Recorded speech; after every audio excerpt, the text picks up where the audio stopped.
নিত্যপণ্যের বাজার দর নিয়ে বিস্তারিত জানাতে মানিকগঞ্জ থেকে সরাসরি যুক্ত হচ্ছেন সহকর্মী আব্দুল আলিম। আলিম, আজকের বাজার দর কেমন দেখছেন, কি বলছেন ক্রেতারা?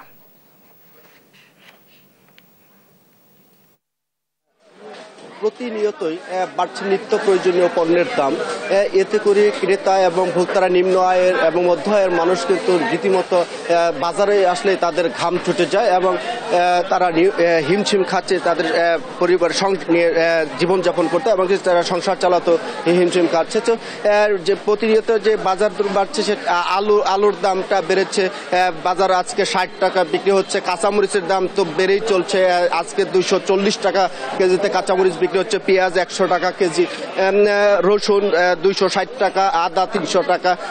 তো সব মিলিয়ে বলা যায় যে প্রতিনিয়ত যে আমাদের যে নিত্য প্রয়োজনীয় যে পণ্য, সে পণ্যের দাম যেভাবে বৃদ্ধি পাচ্ছে, এতে করে কিন্তু নিম্ন আয় এবং মধ্য আয়ের মানুষ কিন্তু অনেকটা অসহায় হয়ে পড়েছে। তো আমরা কথা বলেছি কিছু ব্যবসায়ীদের সাথে। ব্যবসায়ীরা যেটি বলছেন যে কিছু সিন্ডিকেটের কারণেই কিন্তু এইসব পণ্যের দাম বাড়ছে। তো বাজার মনিটরিং এর ব্যবস্থা যদি জোরদার করা হয়, তাহলে এই সিন্ডিকেট কবল থেকে হয়তো বা সাধারণ মানুষ কিছুটা স্বস্তি পাবে এবং দাম নিয়ন্ত্রণে আসতে পারে বলে জানিয়েছে। তো অপরদিকে অনেক ব্যবসায়ী যে সবজি ব্যবসায়ী রয়েছে, তারা যেটি বলছেন সবজির সরবরাহও কম।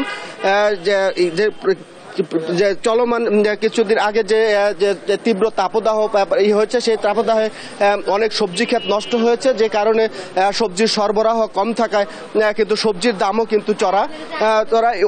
এদিকে আবার মাছ মাংসের দাম যে হাতের নাগালের বাইরে। তো সাধারণ যে নিম্নবিত্ত মধ্য আয়ের মানুষ কিন্তু বাজারে এসে অনেকটা দীর্ঘশ্বাস ফেলতে হচ্ছে। তারা যেটি বলছেন যে তাদের আয় যা ছিল সে আয়ই রয়ে গেছে, কিন্তু তাদের ব্যয়ের পরিমাণটা প্রতিদিন যেভাবে বাড়ছে, এতে করে তারা কিন্তু সংসার চালানো দায় হয়ে পড়েছে।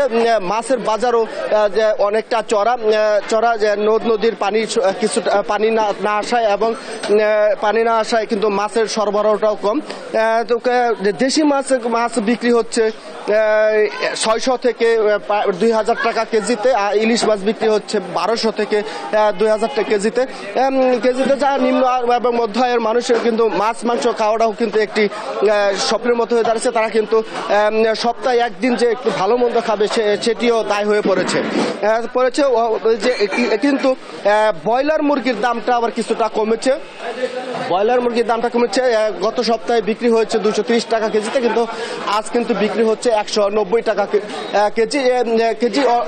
অপরদিকে গরুর মাংস কিন্তু 750 টাকায় রয়েছে। খাসির মাংস 1100 টাকা কেজিতে। তো আমরা কথা বলেছি সাধারণ ক্রেতাদের সাথে। সাধারণ ক্রেতারা যেটি বলছেন যে এই বাজারের আসলে বাজার নিয়ন্ত্রণে কিন্তু সরকারের কোনো পদক্ষেপ তারা দেখতে পায়নি। তো আমরা কথা বলেছি মানিকগঞ্জ ভোক্তা অধিকার সংরক্ষণ অধিদপ্তরের যে সহকারী পরিচালক আসাদুজ্জামান রুমেল রয়েছে, তার সাথে। তিনি যেটি বলেছেন যে তারা নিয়মিত বাজার মনিটরিং করে বাজার কিছু নিয়ন্ত্রণে আনার চেষ্টা করছেন। তো আমরা জেলা প্রশাসনের সাথেও কথা বলেছি যে সাধারণ ভোক্তাদের যে দাবি আমরা তুলে ধরেছি যে বাজার মনিটরিংটা জোরদার করা যায় কিনা। সেক্ষেত্রে জেলা প্রশাসনের পক্ষ থেকে বলা হয়েছে যে বাজার নিয়ন্ত্রণের জন্য নিয়মিত বাজার মনিটরিং ব্যবস্থা জোরদার করেছে এবং ব্রাহ্মণ আদালত পরিচালনা করছে। তো ডিমের দামটাও আসলে যে নিম্নবিত্ত এবং মধ্যবিত্ত পরিবার যে ডিম খেয়ে কোনো রকম যে পুষ্টির চাহিদাটা মেটাবে, কিন্তু সেই ডিমের দামটাও বৃদ্ধি।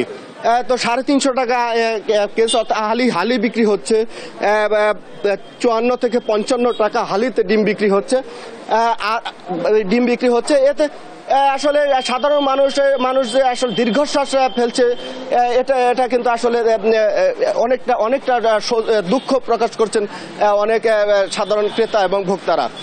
তো আমরা সব মিলিয়ে বলতে পারি যে আসলে যারা নিম্নবিত্ত এবং খেটে খাওয়া মানুষ আছে, তারা আসলে অনেকটা বাজারে আসলে মানে দীর্ঘশ্বাস ফেলছে। তারা যেটি বলছেন যে আগে বাজারে আসলে 500 টাকা নিয়ে বাজারে আসলে এক ব্যাগ বাজার নিয়ে তারা যেত এবং পরিবার স্বজন নিয়ে খেতে পারতো, কিন্তু এখন ব্যাগ ভর্তি টাকা নিয়েও কিন্তু আসলে এক ব্যাগ বাজার তারা নিতে পারে না। তো এই ছিল আমার কাছে মানিকগঞ্জের নিত্য প্রয়োজনীয় বাজার থেকে সর্বশেষ খবর। নেন্সি। আলিম, আপনাকে ধন্যবাদ। দর্শক, মানিকগঞ্জ থেকে আমাদের সঙ্গে যুক্ত হয়েছিলেন সহকর্মী আব্দুল আলিম।